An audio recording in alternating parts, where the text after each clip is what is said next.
My dad sold my soul to the devil. My dad is what they call a macho man. All he wanted was sons. He lived and breathed for another Keller boy. Naturally, when my older brother was born, he was overjoyed. 3 years later, he begged my mom to have another son.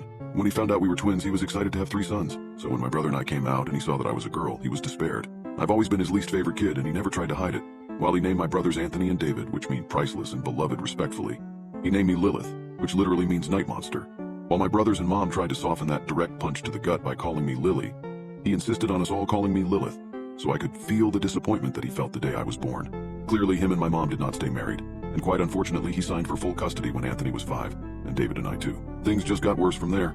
If he took Anthony and David out to eat or to see a movie, I was to stay home. He spent all his time playing sports with my brothers and wouldn't let me join, even though I, as a girl, actually showed a genuine interest in what he was doing with my brothers.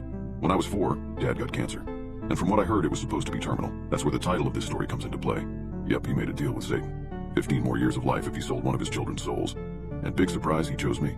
So once I die, it's off to hell, no matter how little I sin or how much I pray. The first time I remember something happening to me was about a month after my dad made that deal. I was in my tiny, cramped room trying to sleep on a bed I outgrew years ago, while my brothers and dad watched a movie downstairs, when I saw it. This thing in my closet.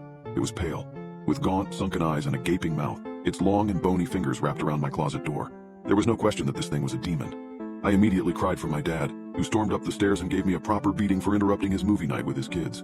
After that, he called me a little girl for crying and locked me in my room. As I cried all that night, the demon simply watched me from the closet, unmoving. Demons watching me were pretty normal from then on. Sometimes it would be the pale, gaunt thing in my closet. Other times a dark figure hovering over my bed. And on bad nights, a horned figure with glowing red eyes would stare at me, taunting me through the window. After a while, I stopped being scared of them. One night when I was 9, the gaunt creature was back in my closet staring at me while I read. He began to make this really weird growling noise, to which I shushed him. He then did something he never did before. While he would occasionally wrap his hand around my slightly ajar door, he never actually came out of my closet. Until that night. In one swift movement, he tore open my closet door and stood up fully, revealing he was taller than the ceiling itself. He bent his neck in an abnormal way to fit under the roof. I rightfully should have been shitting my pants at this moment, but for some reason I just wasn't that scared. We locked eyes for a while, which was more awkward than scary, so I just went back to reading my book. He just looked at me curiously for a while until my dad decided he wanted to be a horrible person again and threw open my door to yell at me for something or other. The entire time the demon just watched. Thankfully, my dad left after slapping me across the face, but I was crying again for the rest of the night. The demon, who now looked at me with something more than curiosity, looked back at my closed door trying to see my dad. As I did nothing but sob, the demon just sat down beside my bed, towering over me.